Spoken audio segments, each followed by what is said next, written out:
Okay, let's begin.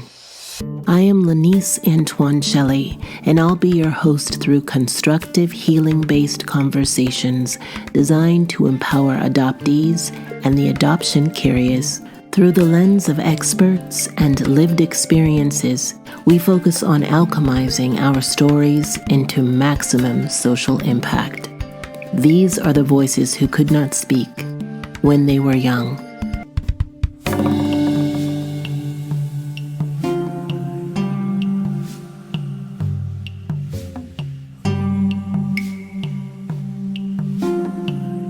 What a day. You can't say that again. But I'm so thrilled to have you and to be speaking with you and sharing your knowledge with everyone. We'll ease into this. You can ask me questions along the way. And this is just a friendly dialogue just about your work. Do you have any questions? Not right now. I'm just excited to be here. I'm just ready to talk and hang out and discuss estrangement and just get to know each other a little. I love that we're eager to discuss estrangement. We're like, let's go. That's so ironic. Let's get to it, right? There's so many adoptees out there who have encountered estrangement either directly or indirectly to some capacity, whether it be a few weeks, a few years, maybe their lifetime. And it's something that we all, whether we're adopted or not, all have to grapple with. Where did you come across becoming an expert on estrangement? It's really interesting. It has to go back a little bit further than even estrangement, I would say. It really comes down to being an adoptee, noticing all of these things that were happening internally for me, noticing pain that I couldn't name, didn't have the name for, noticing mental health struggles that I was having that I wasn't seeing other people necessarily experience, and having a family dynamic that didn't support communication around any of that. And then deciding that what I needed to do was go to school to figure out who I was, because I couldn't figure it out by just living, apparently. So I decided that my best option was to go and sit in a classroom and try to understand psychology so I could understand my family and understand myself and hopefully bring back some sort of information. However, at the time, adoption would never even cross my mind as being something that had affected me in any real way. So I'm sitting in school listening to people talking about all of these mental health struggles and mental illnesses, how to diagnose, how to do all of these different things.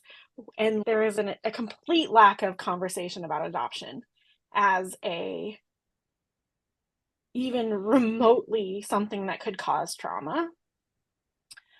And I had one professor who found out that I was an adoptee, and they asked me point blank, "Oh, do you think you're going to work with adoptees?" I was so offended by that question. Now I recognize that's a big underscore for something you Yeah. might need to look at. Oh, But absolutely. But at the time, I didn't understand that, and I was like, "Absolutely not. I will never work with adoptees." So there's that. We'll put that right there. Why did you not think that you would work with adoptees, and what activated you in that moment? Had no idea that the majority of my mental health struggles were directly connected to my adoption. I had no idea the level of suffering, the level of trauma, the level of grief, any of it, that it was connected to my adoption. And also, that's really hard to look at. If you don't have any sort of emotional scaffolding, any sort of community scaffolding around, I need to be held while I talk about these really hard things, there's no way to talk about it. It's just not, you can't do this alone. This isn't work you can do alone. So in that process of being asked, will you ever work with adoptees? It cracked me wide open. And so then I started asking like more questions. Why am I so upset? What is going on? What is happening? Why do I feel so upset by that? It's just a simple question.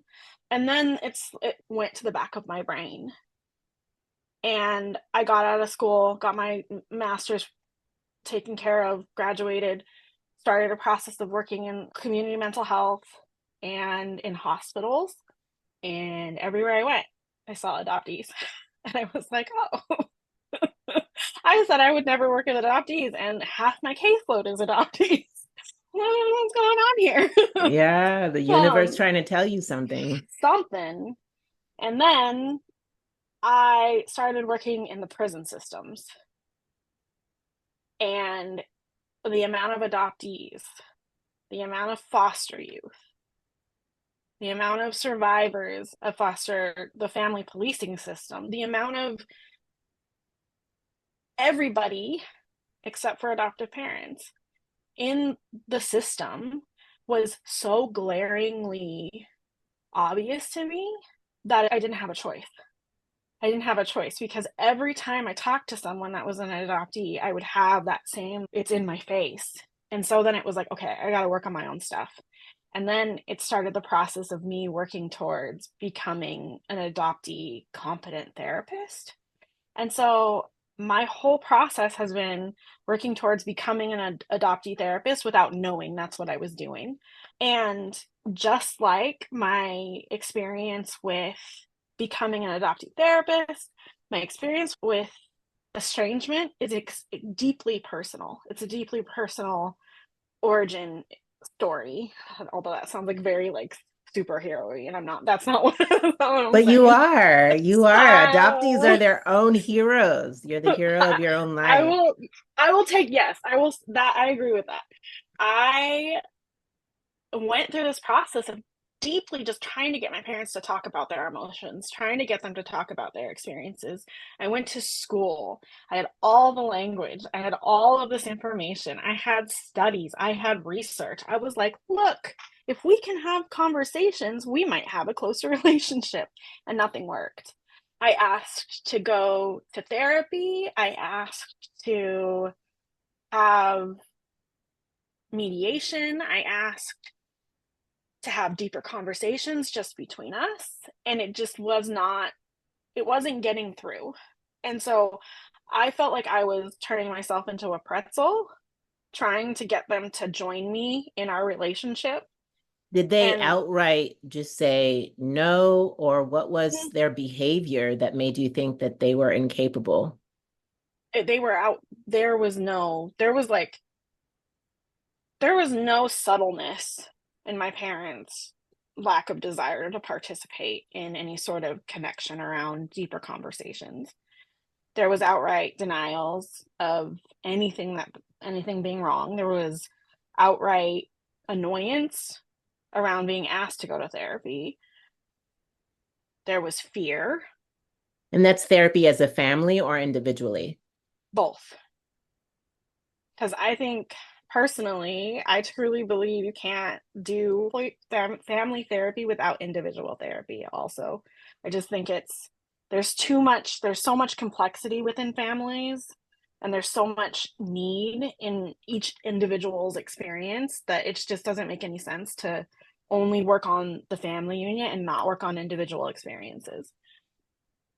That being said, I asked for years. Probably it was probably like a 20-year process of me asking, me presenting, me trying to have these like conversations, me learning how to set boundaries, me learning how to hold boundaries, and that not being a easy process, but a rather difficult process and very messy. And my parents just not being able to manage what was happening. And then I was like, I can't do this anymore. I can't keep asking to be heard and seen. I can't keep begging you to show up for me. I can't keep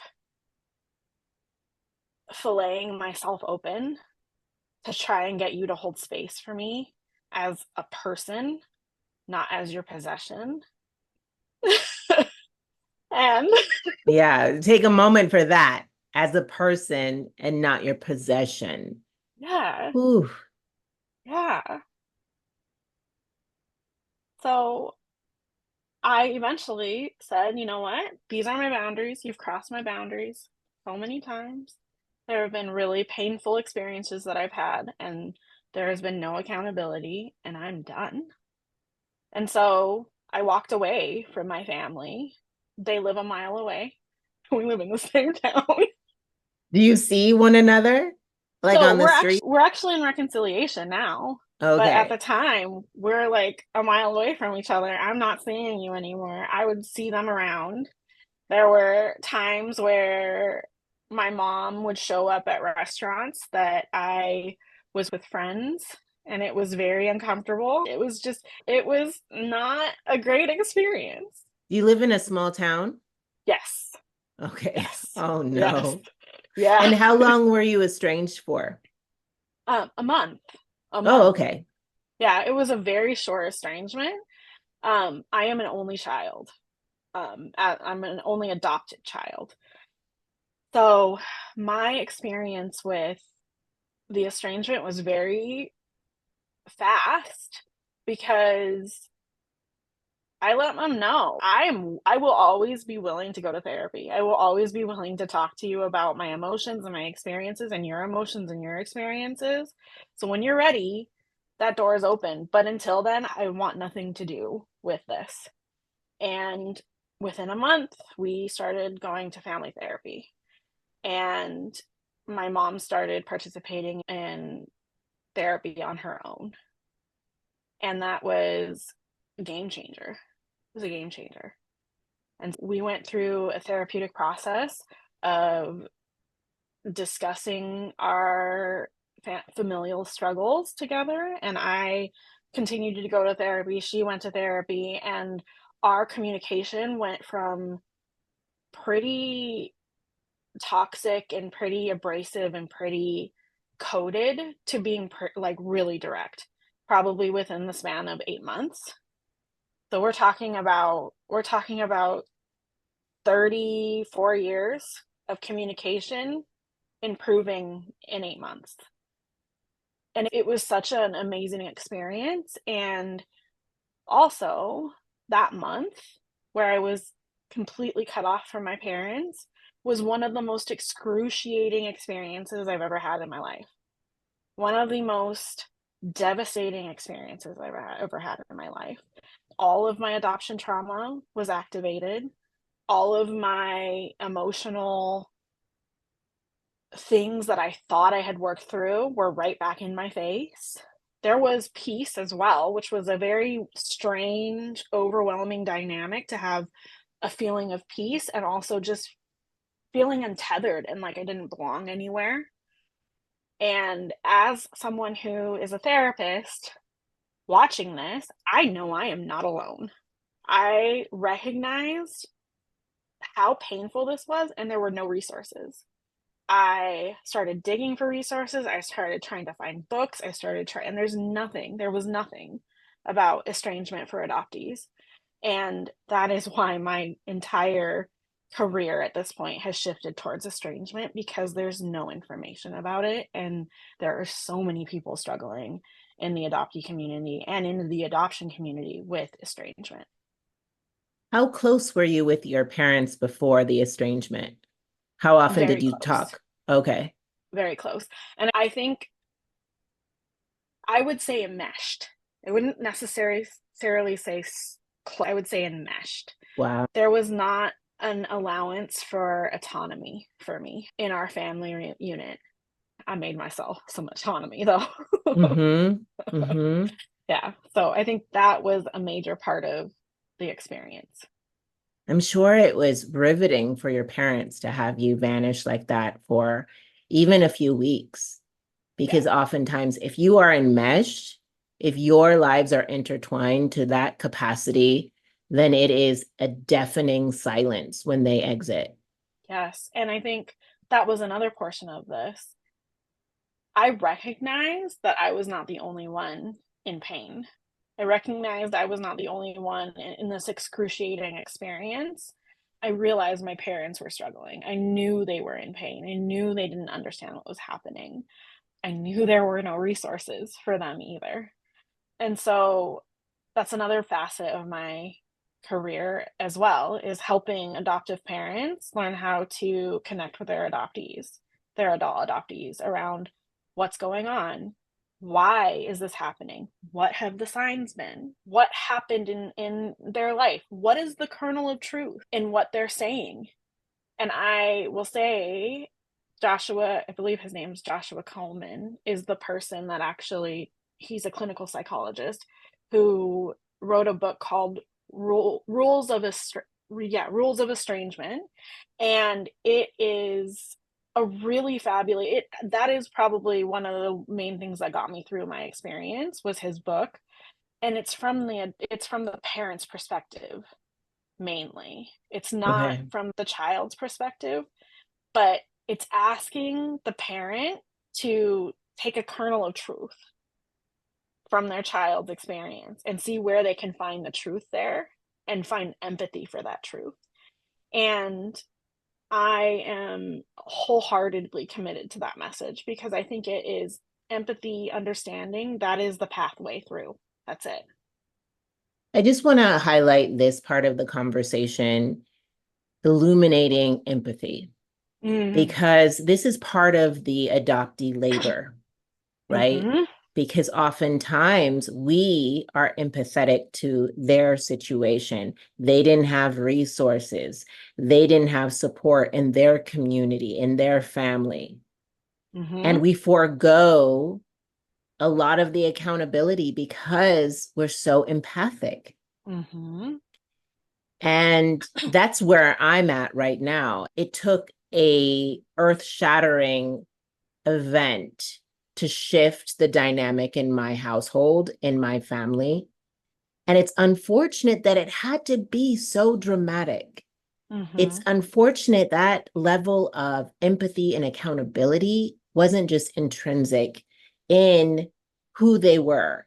And it's Mm-hmm. not about good or bad, right? Because oftentimes people get so caught up in the goodness and the badness of a thing, especially when it comes to adoption, right? Because this is packaged as a good thing.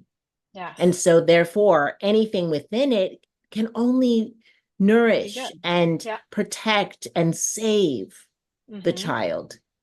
But there's so many more nuances to adoption that we're trying to illuminate here. Mm-hmm. So, when it comes to empathy, how do you find that balance between accountability and understanding the other person's perspective? So I think in my thought process, when you were talking about empathy and adoptees often being extremely empathetic, I think that's forced empathy.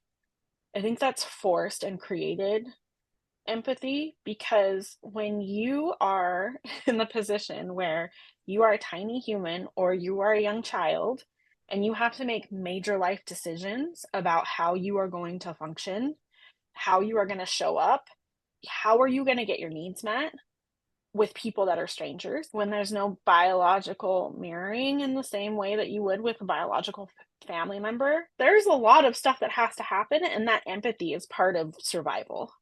So I think when we look at empathy with adoptees or even trauma survivors, a lot of the time it's coming from a place that's not a consensual empathy. It's a environmental demand for empathy.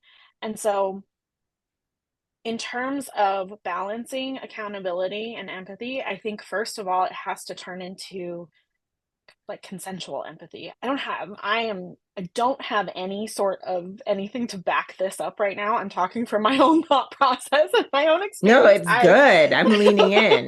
I just want to make sure, because I don't have a better word than consensual empathy right now, where it's not about survival. It's about, I am showing up here in this space because I want to be here and I want to hold space for you, versus I need to hold space for you because I'm going to die if I don't.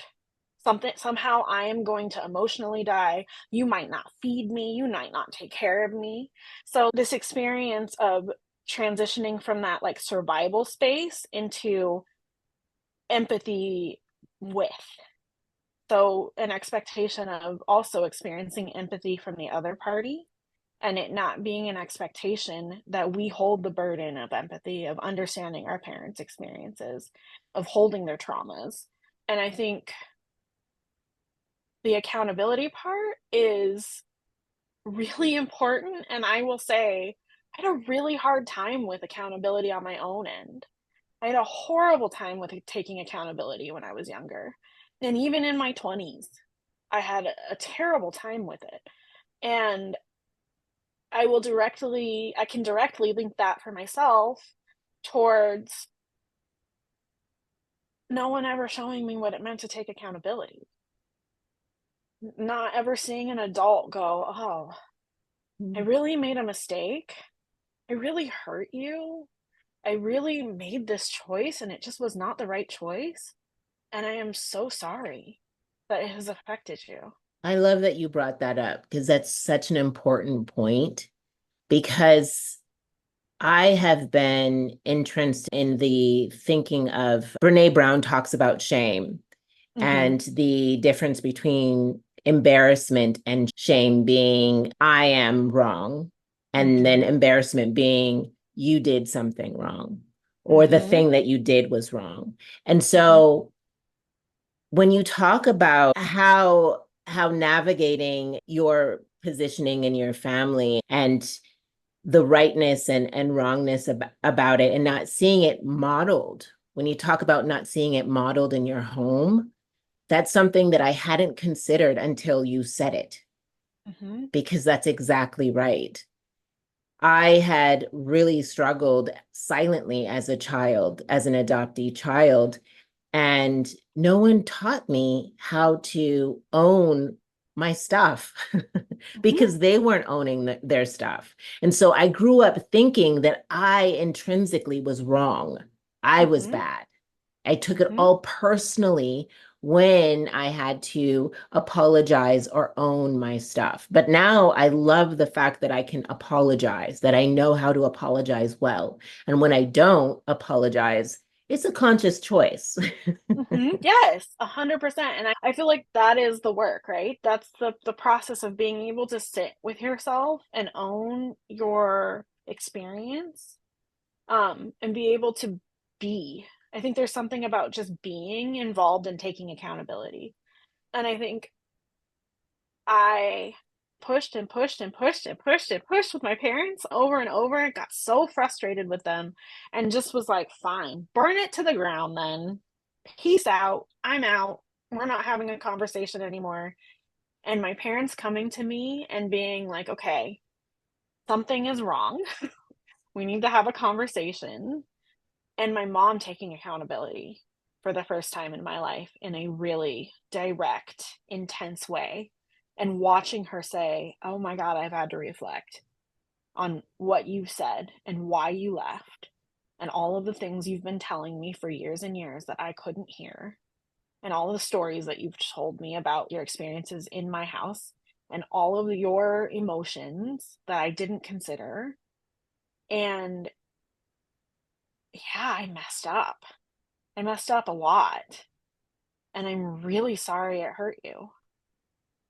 And there's nothing I can do to change the past, but how do we move forward? And that was it. That was it. That was like this huge gate opening moment for me where I was like, oh, so we can do this. This is something we can share together. This is something we can do together. We can have hard conversations. And they weren't the deepest, hardest conversations at first because everything takes time, but they were deeper than we had ever been. And we started having these really rich conversations about how I had been hurt, what had hurt me, how she had behaved, and also me taking accountability for the ways that I had hurt her, and recognizing there's a difference between being a child and being an adult. And the responsibility around actions as adult versus a child, and discussing those things with her and recognizing, oh no, there's been ways that I have totally missed the mark in our relationship, and to me taking accountability as well. And it's changed our relationship completely. We're in a completely different space than we've ever been. I want to go back to what you said about empathy being driven by a need for survival, because I read this thread on Instagram that said that I'm not empathic. I'm just hyper vigilant because of my trauma. Mm-hmm. And I thought that was riveting. I was just like mind blown. That's exactly it. Just hyper vigilant. Yeah. Yeah. We learned, as you said, we learned to survive through observing, through mimicking, through fawning, Mm-hmm. and being pleasing and docile. Mm-hmm. And so, in that frame of mind of just trying to survive, trying to get through this life, right? There's so much burden that's put on the adoptee. How did you come to a place where you were able to shirk off some of your ego to own your stuff and say, hey, I did you wrong as well, mom? How did Mm-hmm. you, after all of that burdening and laboring for your parents, doing a lot of that emotional work and leading them towards the path of reconciliation, because that was your action that led them to, okay, let me reflect. What was it like for you to say, okay, I may have been wrong in some ways as well? I would say that process was really it was a catalyst by my mom's actions. It was a catalyst by my dad's actions. In the process of me taking a step back and me not being the one that was telling them all the wrongs they had done over and over again, but letting them say the wrongs and show me that they were listening, and creating safety, creating the space to be able to have the conversation about the pain that I had experienced, the trauma that I had experienced in my adoption and in my childhood, and the hypervigilance. Because yes, that's 100% what I am trying to say, is it's hypervigilance, and it looks like empathy, but it's hypervigilance.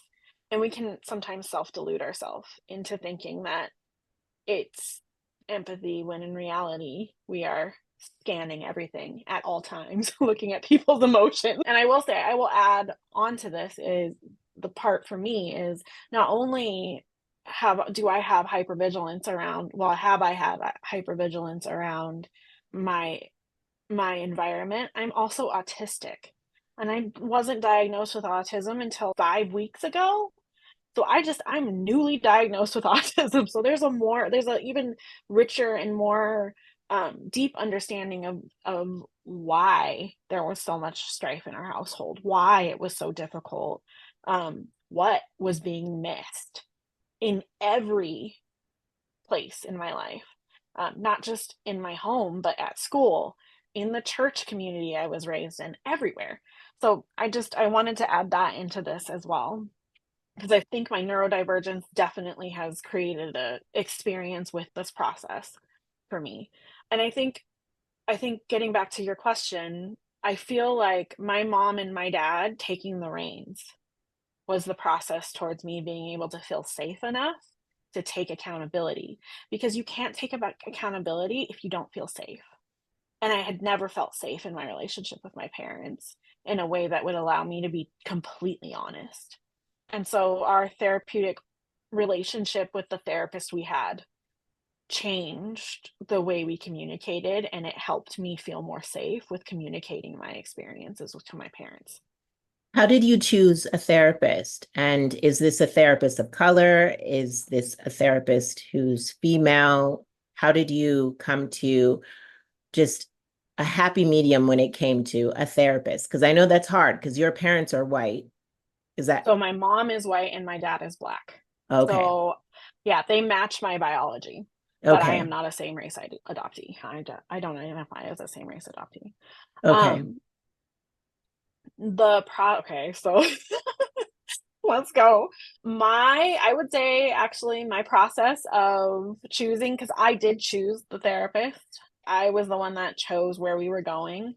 I feel like there was a little bit of manipulation on my part. I actively chose a white female therapist to make my Okay. mom feel as safe as possible because I recognized without my mom's buy in, it was going to sink. And I feel like both me and my dad have been in white spaces in ways that have forced us to participate in code switching that has been pretty intense. And my dad has chosen white spaces in many ways in his life, including his life partner, which has created this sense of being able to be in white spaces in a certain way. I personally would have preferred to see a Black female counselor or therapist. However, I knew that we were not going to get anywhere if we started there because the racism that still existed in my home when I was younger and the self hatred that I was raised with definitely played into the process of seeking out mental health treatment with my family. Wow. You're saying so many things that resonate with me. One, being again the mindfulness for which you had to navigate this situation. And this depth of mindfulness, it almost makes me angry Mm-hmm. Oh, yeah. because your mom never deigned to go there for you, but yet you're going there for her. And I'm not Mm-hmm. trying to stir the pot here, but I'm just illuminating something that I'm observing. And Mm-hmm. I've gone through a lot like this as well. I actually ended up choosing a Black female adoptee therapist. She's Mm-hmm. literally an adoptee, which was awesome for me. And the opportunity to see that mirrored back to me and listen to some of her story. She didn't divulge too much because I don't think she could legally, but it helped me a lot to trust her. Mm-hmm. And for you to forego that trust that's inherent in just being in a more comfortable space for you as what do you identify as a biracial person, as a Black person? What is your identification? I identify as a mixed race, Black identified person. Mm-hmm. Yeah. So I identify when I talk about my race, I mainly say I am Black. Um, and I think that's a whole process that's happened too because for the longest time I considered myself a same race adoptee. However, you don't grow up with a white woman in your house having to answer questions about whether or not you're adopted when you're out shopping and experience like that othering in that same way. So it's been a long journey to get where I am around my own identity, my racial identity. And I think part of that has to do with my experience as an adoptee. I think mixed race identity is already a pretty intense experience. Adding adoption on top of it is just another intense layer of coming to awareness. Absolutely. Absolutely. I had this, a friend of mine in Canada. I spent almost 2 years in Canada, and my friend who is biracial was raised by her white mom. And in Canada, a lot of biracial people identify as white.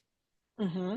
And she and I were having this really great conversation just about race and how she identified as white. And I told her, you and I were both raised by a white woman, but I don't have the luxury of Mm-hmm. identifying as white. Mm-hmm. And that was a very aha moment for me and for her. Mm-hmm. being someone who's deeply melanated, moving through the world as an overtly Black woman, Mm-hmm. just those privileges. And so in your therapy sessions, were you talking about race? What was the reckoning like Mm-hmm. that has allowed you to be now in the space of reconciliation?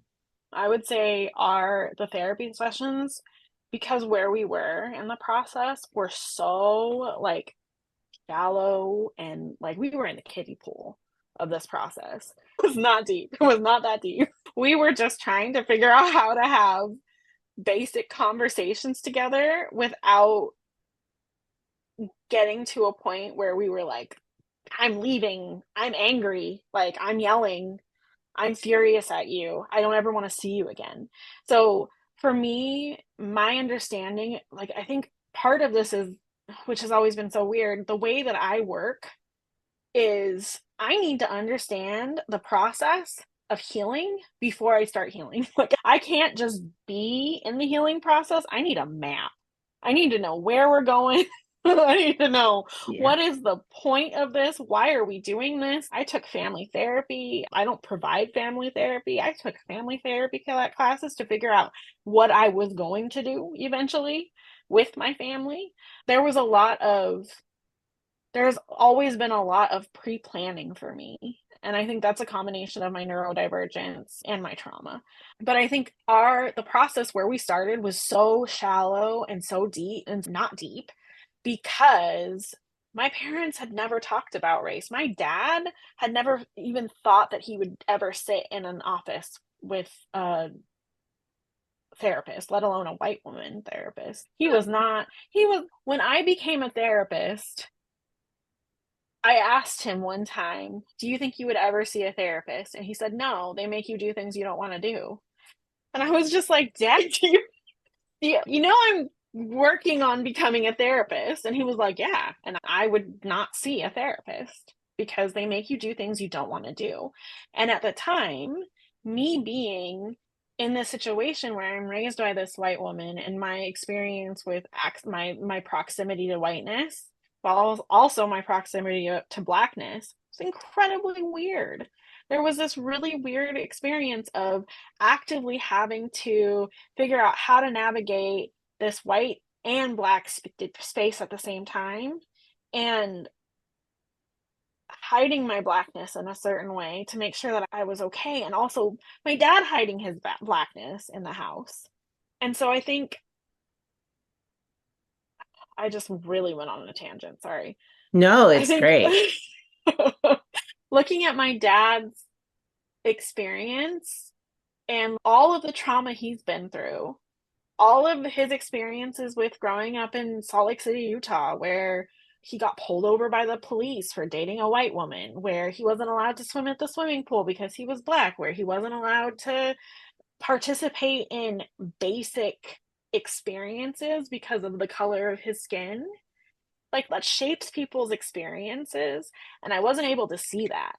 So what I saw was my dad looking at me and telling me, I'm not gonna sit with you in therapy ever. Why would I ever do that? You're not worth it to me. Versus the Tuskegee experiments, versus the process of all of the medical harm that has been perpetrated against Black community, versus all of the pain and suffering my dad has experienced at the hands of medical professionals. That did not occur to me in that moment. The only thing that occurred to me was my own trauma and my own adoption. It did not occur to me that my dad was talking to me through his pain. And so I didn't have the ability to sit there and hold that space for him at that time. And that didn't develop until we got a little bit out of the kiddie pool of therapy, if you will. I just want to touch on something you said in one of your blogs that I really appreciated and think others will too. Search and reunion, clowns, quilts, and burns. Oh my. I love the humor that you bring to your writing. Thank you. In this particular paragraph, you talk about The process is not linear or flat. Connecting with ourselves and our birth families requires us to become more aware of our inner and outer worlds. We need to move beyond the oversimplified presentations of our adoption narratives and make space for a deepening of mental complexity. Beautifully put.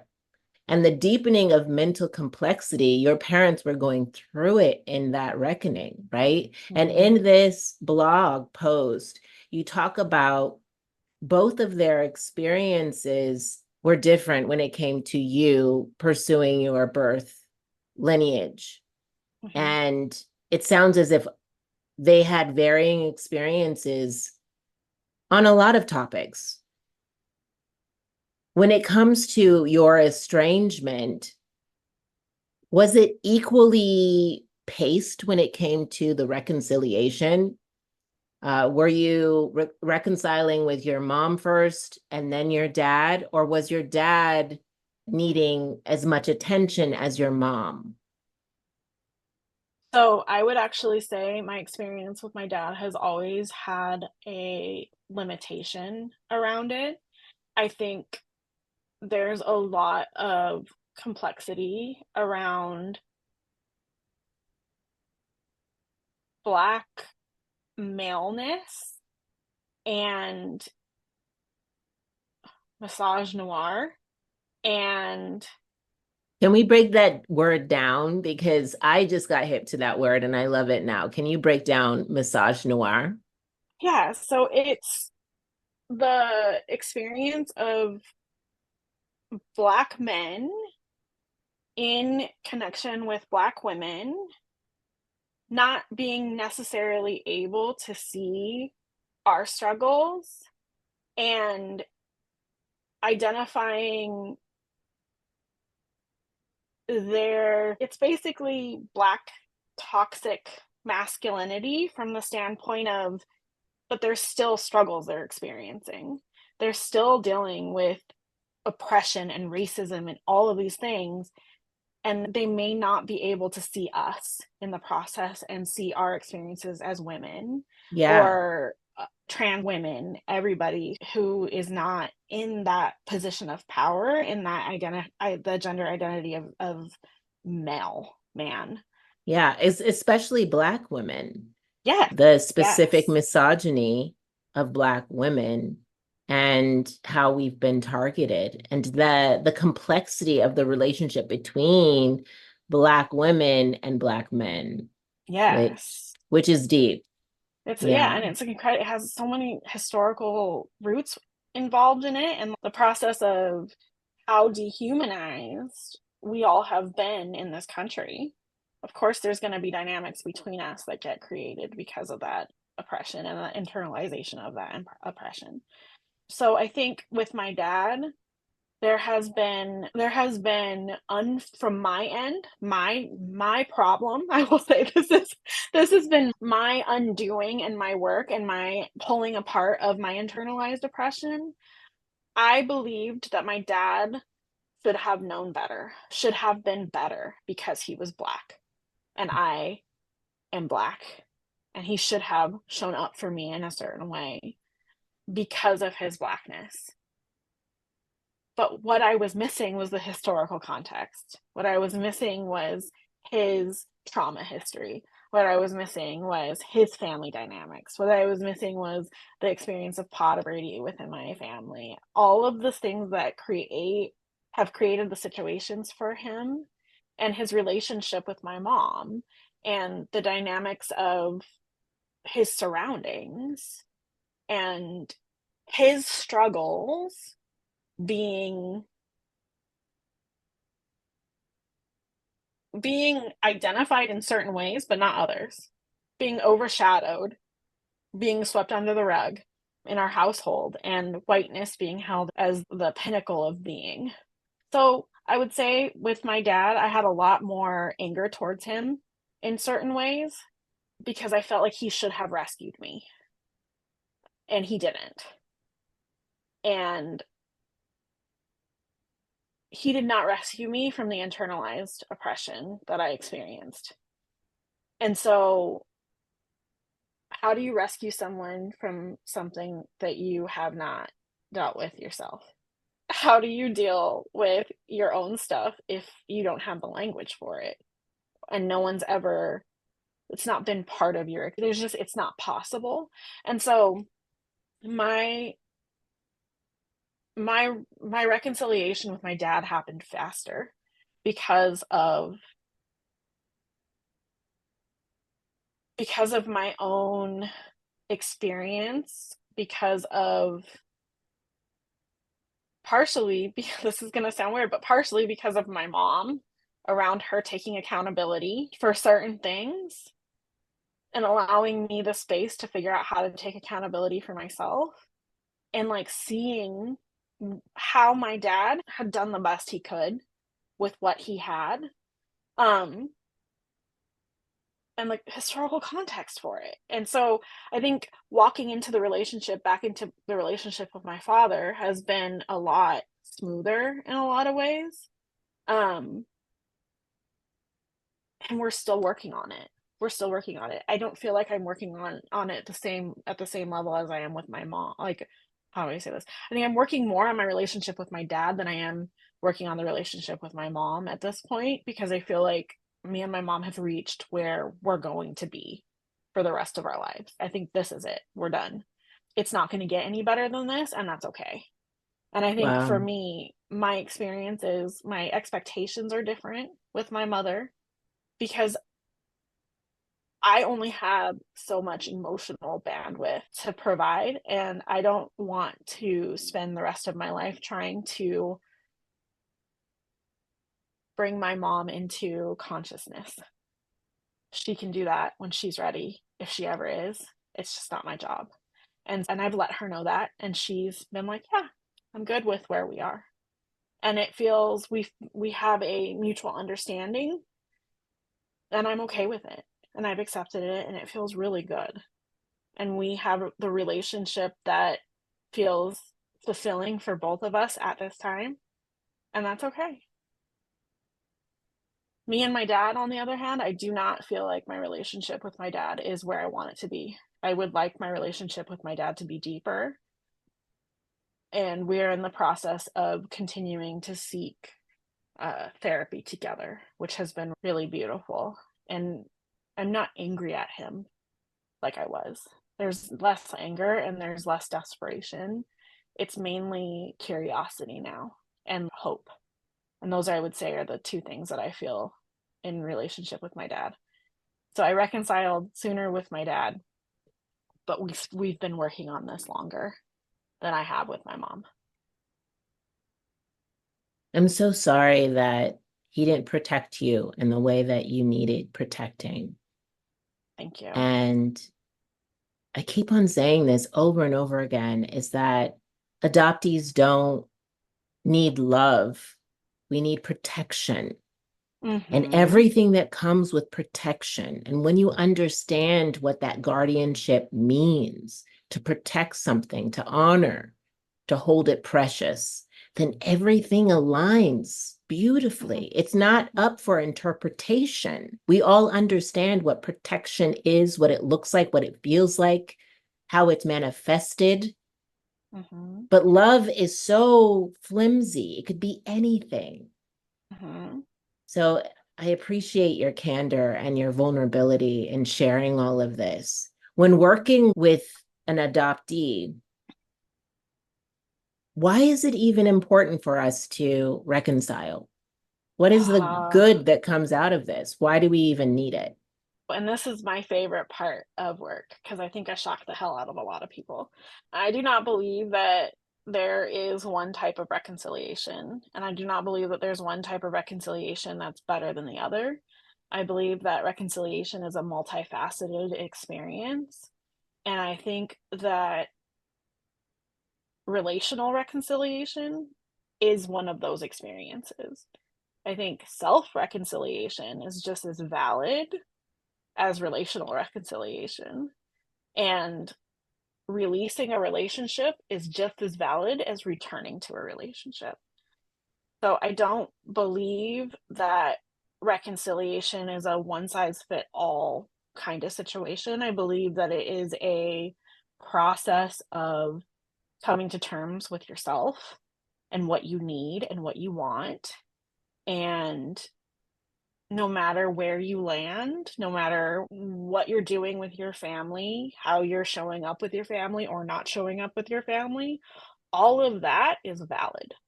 I think that a lot of adoptive parents get really honed in on the idea of relational reconciliation as the end all be all. And that can be incredibly difficult for adoptees who have gone through nothing short of hell. And I think every person who is adopted has the right to decide if they want their parents to be in their life or not.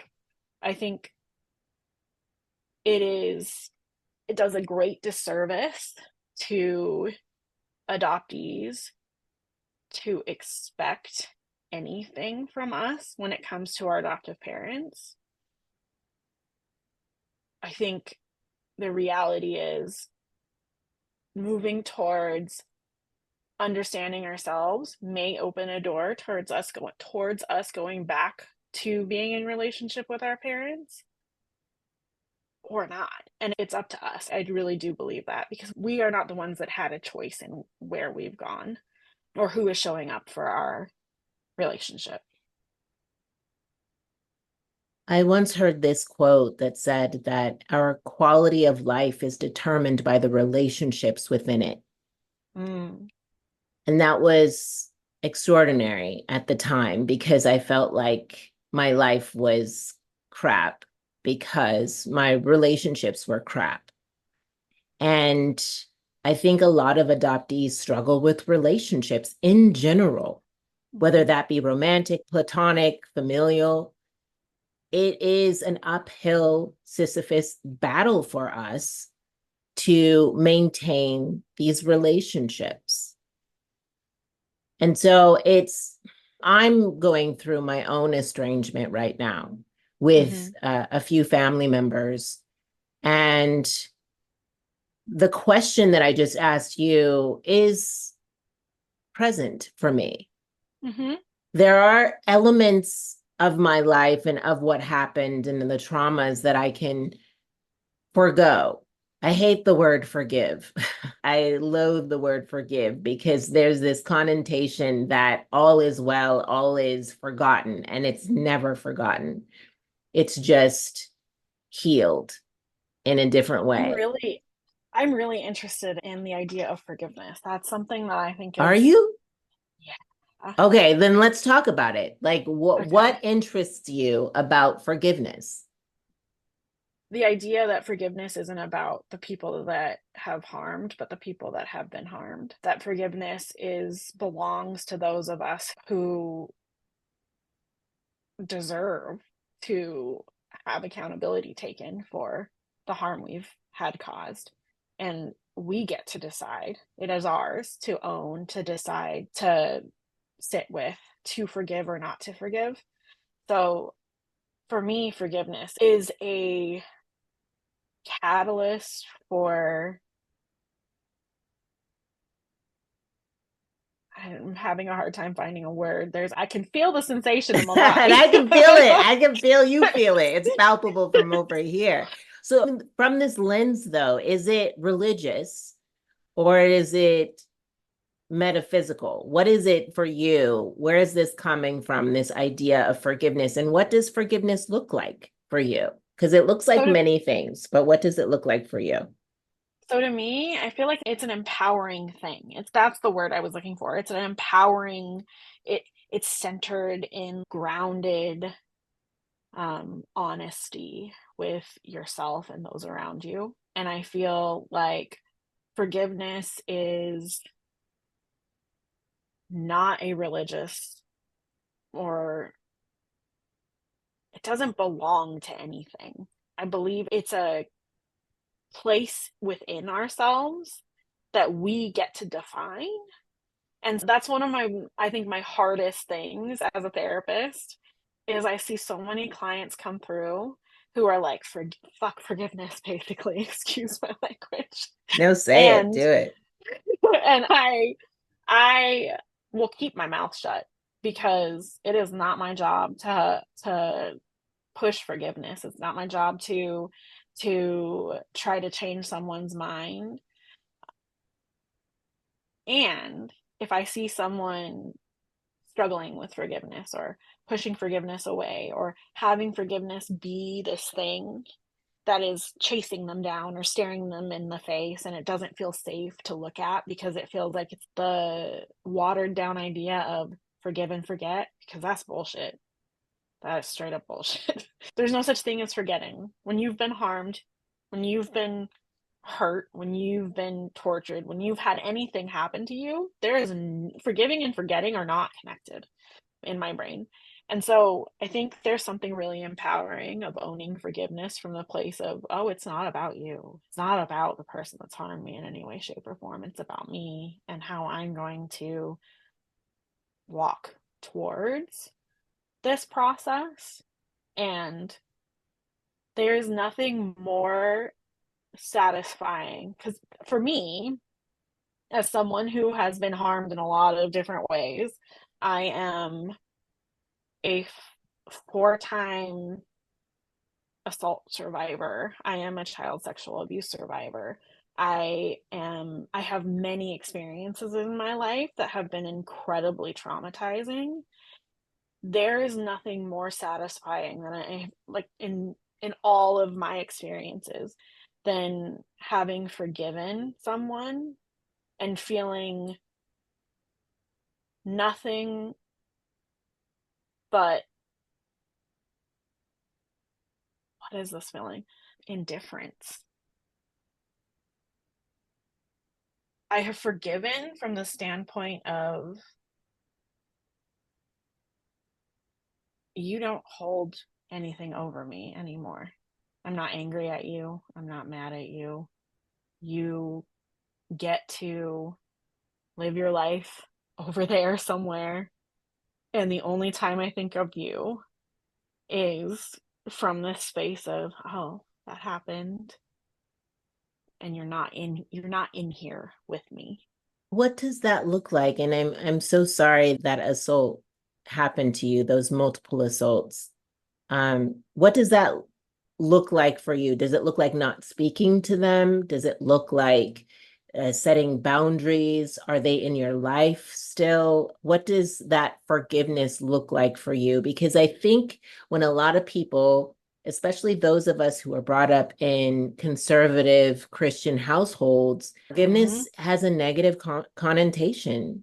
100%. And it really feels like you are relinquishing your power.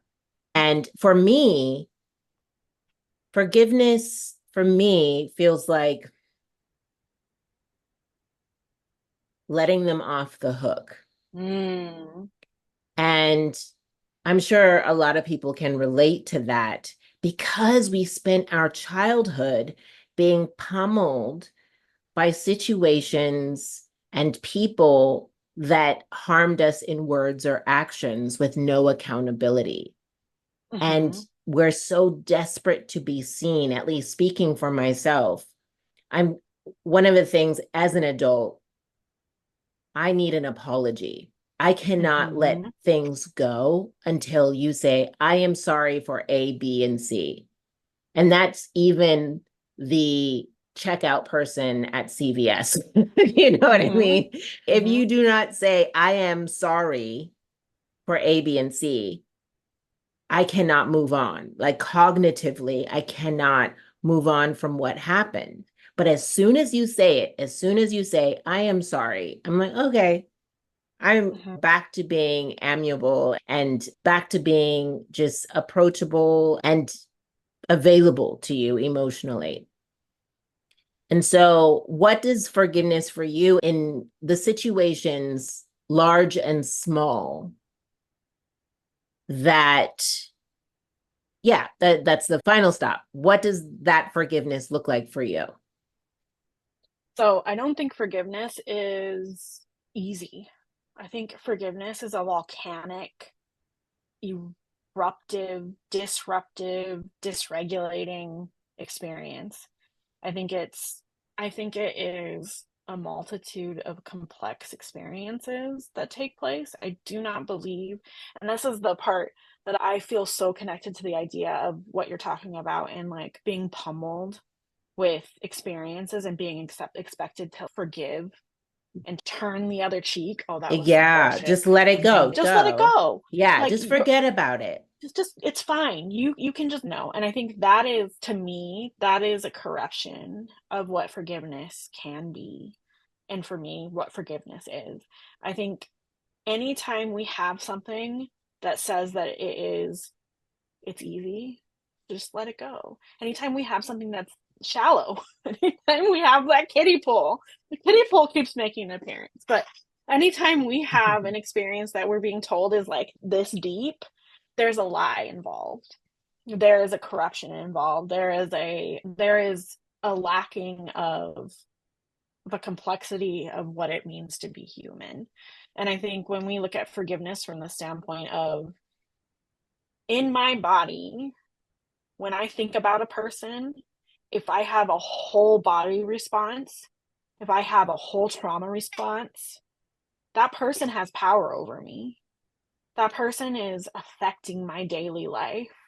That person is still traumatizing me because my brain, I thought about them and now I'm having this experience.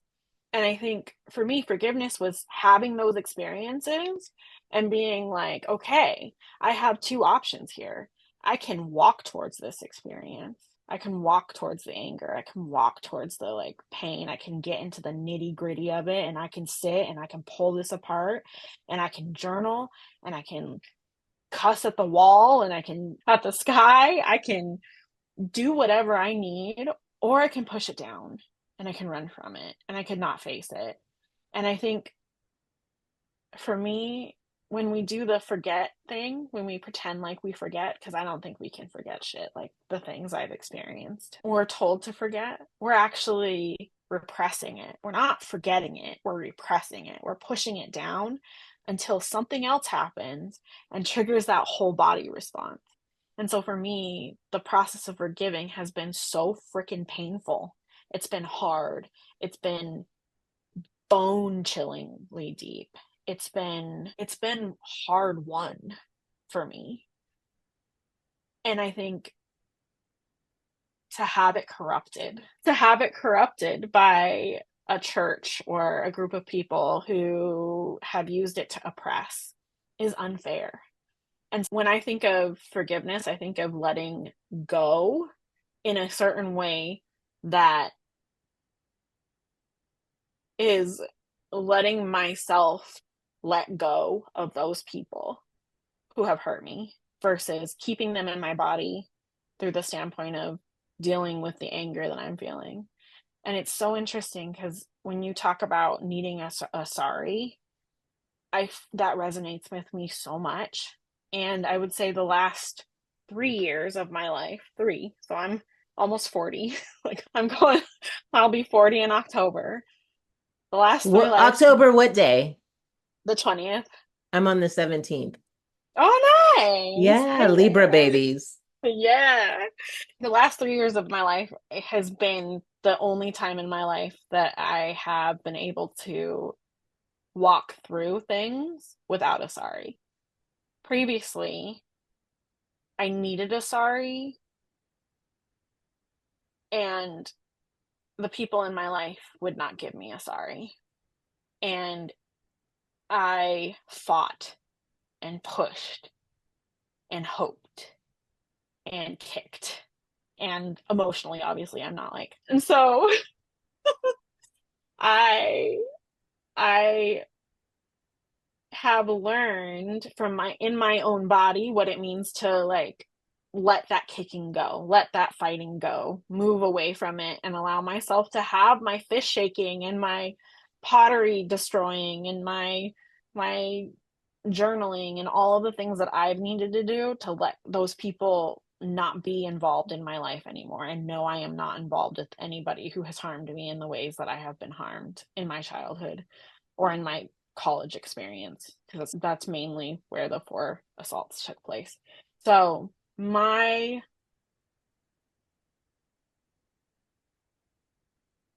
I will also say, because I really want to be clear on this, forgiveness is so subjective.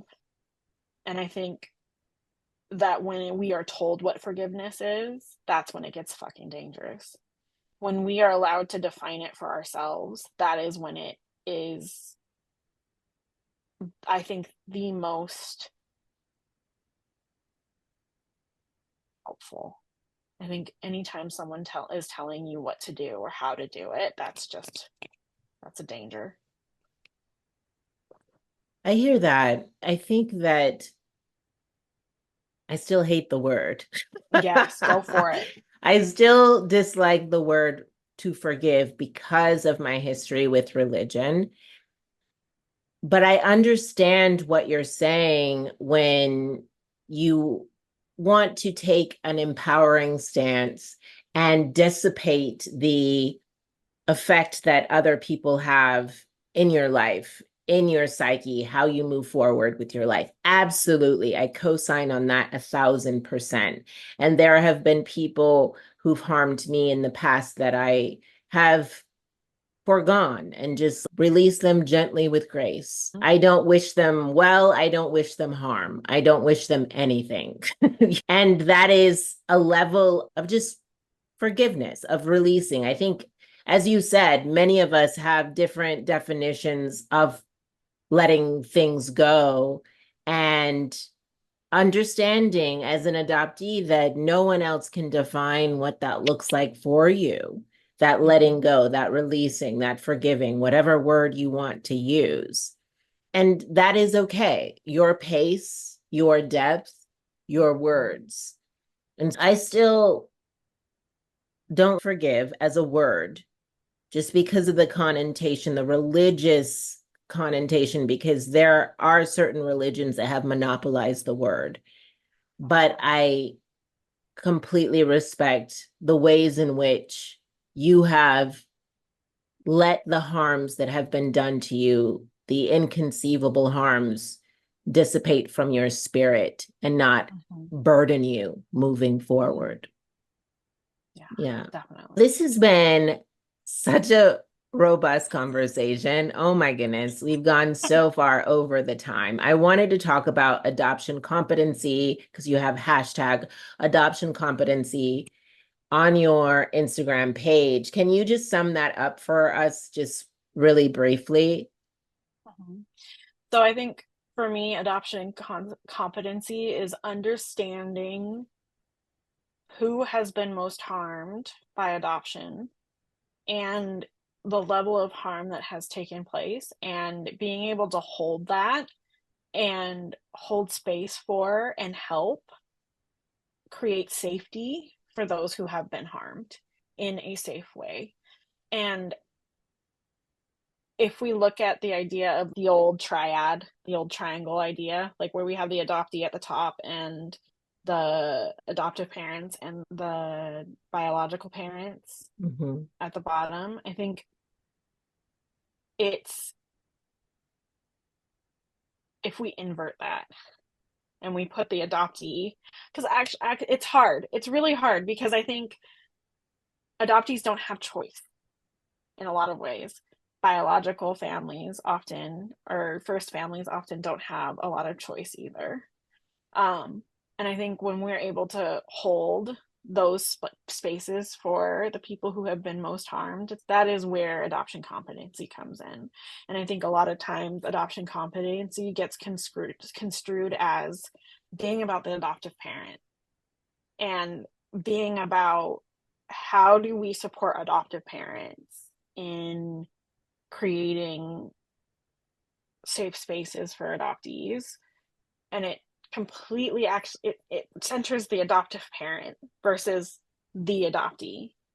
How do we create safe spaces for adoptees within the experience of being adopted? And that includes our adoptive parents, it includes our biological families and our first families, and it includes our communities. And to me, adoption competency is about community, it's about connection, and it's about developing safety for the most harmed. And that's what I would say.